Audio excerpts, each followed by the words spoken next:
শীর্ষ ১৬তে নরওয়ের বিপক্ষে ব্রাজিলের ম্যাচ দেখতে দেশের বিভিন্ন স্থানে ভিড় করছেন সমর্থকরা। সেই খবর জানাতে রাজশাহীর টিসিতে আছেন রিপোর্টার রাফি আমিন, রাজশাহীতে আছেন মওদুদ রানা এবং রংপুরে আছেন রেদওয়ান হিমেল। দর্শকদের উন্মাদনার খবর জানাতে সরাসরি প্রথমেই যাচ্ছি রাফির কাছে। রাফি,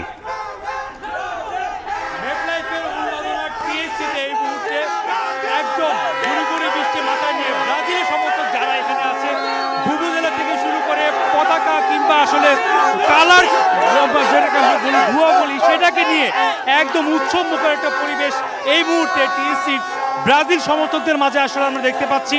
কিছুক্ষণ পরেই ব্রাজিল খেলতে নামবে নরওয়ের বিপক্ষে এবং ম্যাচটাতে জয় পাবে এমন একটা প্রত্যাশা তো বটেই, পাশাপাশি কোয়ার্টার ফাইনালে খেলবে এবং সেমিফাইনালে তারা আর্জেন্টিনাকে হারাবে এমন একটা স্বপ্ন নিয়ে কিন্তু তারা আজকে টিএসসিতে জড়ো হয়েছে। যদিও গুড়ি গুড়ি বৃষ্টি এখানে রয়েছে, তবে দর্শকদের যে উন্মাদনা সেটা আসলে দমানোর জন্য খুব একটা বেশি আসলে বৃষ্টি হয়তো বা এটা না। এই মুহূর্তে তাদের যে প্রত্যাশা বা তাদের যে উন্মাদনা আসলে আমরা টিএসসিতে দেখছি সেটা কোনো অংশেই হয়তোবা মেটলাইফের থেকে কম নয়। তাদের যে উন্মাদনা, একই সাথে তাদের যে আত্মবিশ্বাস সেটা আসলে আমরা তাদের কাছ থেকে শোনার চেষ্টা করছিলাম। আমরা এখানে আসার পর থেকেই বৃষ্টি মাথায় নিয়ে তাদের উন্মাদনা দেখতে দেখতে তাদেরকে যখন জিজ্ঞাসা করছিলাম আজকের ম্যাচের তাদের ফলাফলের প্রত্যাশাটা কি, তখন তারা বলছিলেন যে নরওয়েকে হারিয়ে বেশ ভালোই একটা জয় নিয়ে তারা আজকে বাসায় ফিরবে। এই বৃষ্টি তাদের কাছে আসলে কোনো কিছুই না, তারা শুধু চায় এই বৃষ্টিটা মাথায় নিয়ে আনন্দের হাসি নিয়ে তারা আজকে বাড়ি ফিরবে এবং নিশ্চিন্তে তারা একটা ঘুম দিবে যে ব্রাজিল জয় পেয়েছে এবং তাদের যে জয়ের ধারাটা সেটা তারা অব্যাহত রেখেছে। একই সাথে বলতে হয় নেইমার জুনিয়র আজকে লম্বা সময় খেলার কথা, তাদের বিশ্বাস। একই সাথে তারা চায় ভিনিসিয়াস জুনিয়র যে পারফরমেন্সটা আসলে ধরে রেখেছে পুরো ওয়ার্ল্ড কাপ জুড়ে, সেই ধারাবাহিকতা তারা আজকেও ধরে রাখবে এবং লুকাস পাকুয়েতা তিনি আজকে নেই, তার বদলে মার্তিনেল্লি খেলবে। মার্তিনেল্লির সবশেষ ম্যাচেও শেষ মুহূর্তের গোলে জাপানকে হারিয়েছিল এবং এই যে তার পারফরমেন্সটা যে ছন্দটা সেটা আজকের ম্যাচেও তিনি ধরে রাখবেন এবং জাপানকে যাবে আসলে হারিয়ে ব্রাজিল আজকে শেষ ১৬তে খেলছে, ঠিক একইভাবে আজকে তারা নরওয়েকে হারিয়ে তারা কোয়ার্টার ফাইনালে খেলবে, এমনটাই তাদের এখানে প্রত্যাশা এবং তাদের যে উন্মাদনা। একই সাথে পাশাপাশি বলতে হয় এখানে আর্জেন্টিনার সমর্থকদের কিন্তু আসলে সমাগম রয়েছে, তাদেরও বিশ্বাস যে আজকে ব্রাজিল ম্যাচটা জিতবে না, এরকম একটা প্রত্যাশা। এই মুহূর্তে আমরা রাজশাহীতে চলে যাবো, সেখানে রানা উপস্থিত আছেন, সেখানকার পরিস্থিতি জানাবেন তিনি। মুষলধারে বৃষ্টি হয়েছে, এখনো ঝিরিঝিরি বৃষ্টি হচ্ছে, তারপরেও হাজার হাজার ব্রাজিলের সমর্থক তারা খোলা মাঠে অপেক্ষা করছেন। আমি রয়েছি রাজশাহী শহীদ মিনারে, এখানে হলুদ সবুজ জার্সি পরে এখানে যারা ব্রাজিলের সমর্থকরা রয়েছেন তারা এখানে অপেক্ষা করছেন এবং তারা এখানে যে ব্রাজিল এবং নরওয়ের মধ্যকার যে ম্যাচ সেই ম্যাচ দেখার জন্য অপেক্ষা করছেন এবং এখানে যারা অপেক্ষা করছেন সবাই বৃষ্টিতে ভিজেছেন। তাও তারা যেটি বলছেন যে যদি কোনোভাবেও সুযোগ পাওয়া যায় তারা একত্রিত হয়ে একসাথে বসে বড় এলইডিতে তারা ব্রাজিল এবং নরওয়ের মধ্যকার যে ম্যাচ সেটি তারা দেখতে চান।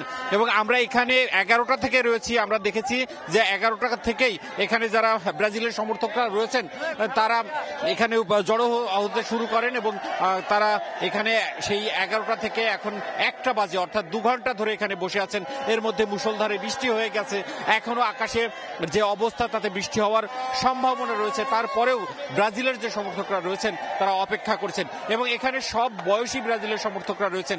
এখানে যেরকম মেয়েরা রয়েছেন, ছেলেরা রয়েছেন, এখানে তরুণরা রয়েছেন, বয়স্করা রয়েছেন এবং তারা বলছেন এর আগের ম্যাচগুলোতে এখানে কয়েক হাজার মানুষ একসাথে খেলা দেখেছে, আজকেও আসলে তারা এখানে খেলা দেখতে চান। এবং রাজশাহীর অন্যান্য যেসব স্থানগুলো রয়েছে যেখানে বড় পর্দায় খেলা দেখানো হয় সেসব জায়গাতেও কিন্তু এরকম ভিড় রয়েছে। একই সাথে রাজশাহী বিশ্ববিদ্যালয়ের শহীদ হবিবুর রহমান মাঠ পরিবহন সেখানেও কিন্তু একই অবস্থা। আমরা খোঁজ দিচ্ছিলাম কিছুক্ষণ আগে, যারা ব্রাজিলের সমর্থকরা রয়েছেন তারা বলছেন আজকের যে ম্যাচ সেই ম্যাচটি খুবই গুরুত্বপূর্ণ এবং তারা একত্রিত হয়ে একসাথে বসে তারা সেই ব্রাজিলের খেলাটি দেখতে চান। এখানকার যারা ভক্তরা রয়েছেন তারা যেটি বলছেন যে তাদের যে চাওয়া আজকের একাদশে নেইমার থাকবেন এবং যে দুর্দান্ত ফর্মে রয়েছেন ভিনি, সেই ভিনি আজও গোলে দেখা পাবেন এবং তারা এই ম্যাচটি জয়ী হতে দেখবেন, সেই প্রত্যাশাই কিন্তু তারা এখানে এসেছেন। এবং আমরা যেটি দেখছি তারা যেরকম জার্সি পরেছেন, তাদের প্রিয় দলের পক্ষে তারা স্লোগান তুলছেন, তারা ভুবুজলা বাজাচ্ছেন। এই যে রাজশাহীর অবস্থা, ঠিক এখন রংপুরের কি অবস্থা সেটি আমরা জানবো। আমাদের যে সহকর্মী হিমেল সেখানকার পরিস্থিতি জানাবেন। আমরা কিছুক্ষণ আগে দেখেছি 5 বারের বিশ্ব চ্যাম্পিয়ন ব্রাজিলের যারা প্লেয়ার রয়েছেন তারা যখন মাঠে প্রবেশ করছিল তখন তাদেরকে আমরা একেবারে দেখেছি উজ্জীবিত অবস্থা। ঠিক আমরা বলে রাখি রংপুরের, আমি এই মুহূর্তে আছি টাউন হল চত্বরে, রংপুরের যারা ব্রাজিলিয়ান সমর্থক রয়েছেন তারা কিন্তু একেবারে উজ্জীবিত, কারণ আর অল্প কিছুক্ষণ পর ঠিক 2টার দিকে ব্রাজিল এবং নরওয়ের মধ্যকার রাউন্ড অফ 16-এর খেলা অনুষ্ঠিত হবে।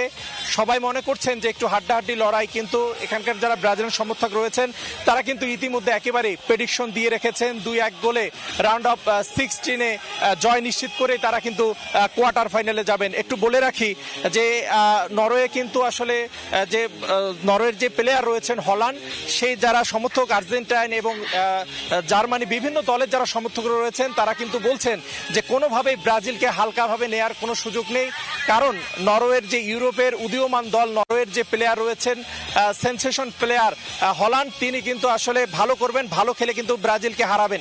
কিন্তু ইতিমধ্যে কিন্তু সেলসাও বাহিনীর প্রত্যাশা আজকে আসলে 2-1 গোলে ম্যাচ জিতেই কিন্তু তারা কোয়ার্টার ফাইনাল নিশ্চিত করবেন। তো এই ছিল রংপুরের টাউন হল চত্বর থেকে ব্রাজিল সমর্থকদের যে আশা প্রত্যাশা সেই খবর। এখন দেখা যাক অল্প কিছুক্ষণ সময়ের ব্যাপার কি হতে যাচ্ছে। তো এই ছিল রংপুরের টাউন হল চত্বর থেকে আমার কাছে থাকা সর্বশেষ তথ্য। বিশ্বকাপে নরওয়ে এবং ব্রাজিলের খেলা দেখতে উৎসুক দর্শকরা অপেক্ষা করছেন। সেই খবর জানতে যুক্ত ছিলাম দেশের বিভিন্ন স্থানে।